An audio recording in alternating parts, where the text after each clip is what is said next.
Girgenti Acque si dota di un organismo di vigilanza, una struttura interna chiamata a controllare e a verificare il funzionamento e l'osservanza del modello di organizzazione della società che gestisce in buona parte del territorio agrigentino il servizio idrico integrato. La squadra di lavoro nominata dal Consiglio di amministrazione di Girgenti Acque è composta da 3 componenti, tutti di altissimo profilo professionale. Raffaele De Lips, ex presidente delle CGA, già magistrato contabile della Corte dei Conti, Ugo Marchetti, già generale del Corpo d'Armata nelle funzioni di comandante del Corpo della Guardia di Finanza, e Bruno Lo Giudice, giurista, docente e presidente dell'Unione Nazionale Camere Avvocati Tributaristi. Una grossa responsabilità. Girgenti Acque è costantemente nel mirino dell'opinione pubblica, delle istituzioni, dell'autorità giudiziaria, insomma grande responsabilità, un lavoro che comporta un grande impegno. Sarà un lavoro molto delicato, ma vuol dire che questa è una scelta che ha fatto Girgenti Acque proprio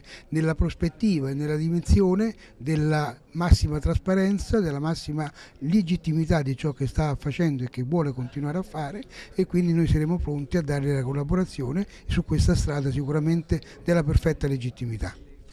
Sì, indubbiamente il lavoro è impegnativo, non penso che sia una cosa impossibile.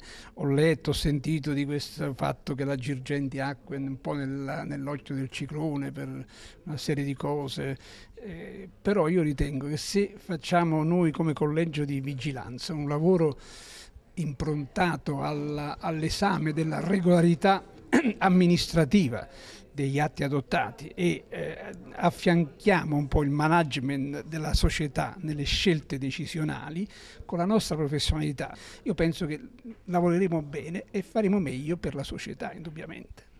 Fermo restando la vostra autorevolezza, il vostro prestigio, ecco, il fatto che siete stati nominati dal Consiglio di amministrazione, voi dovete controllare la società, ecco, questo presenta qualche ombra? Beh, no, noi dobbiamo assistere la società nel fare le scelte giuste. Non è una forma di controllo, ma una forma di assistenza che si esercita mettendo un controllo collaborativo, come diceva l'avvocato, che è un controllo diciamo nuovo, un controllo vero, ma nello stesso tempo un controllo per, non un controllo contro.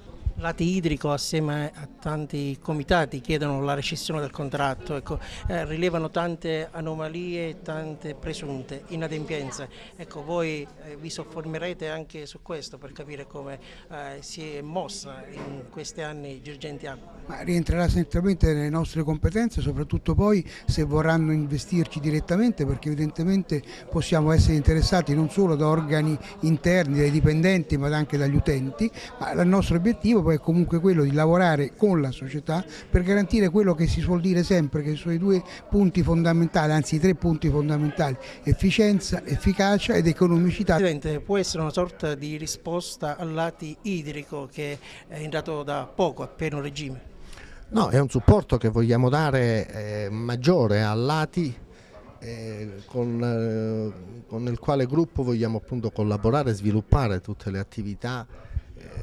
Per la verità Lati stesso ci ha dato la vera impressione, finalmente si voglia cogliere questo momento per crescere e portare avanti i programmi che già da tempo ha introdotto Girgenti Acque. L'organismo di vigilanza serve proprio semmai a cautelare tutti noi e insieme a Lati a compiere quelle attività che siano in perfetta trasparenza e soprattutto entro i limiti delle norme e delle leggi, quindi è una valorizzazione semmai al lavoro che insieme a Lati vogliamo portare avanti.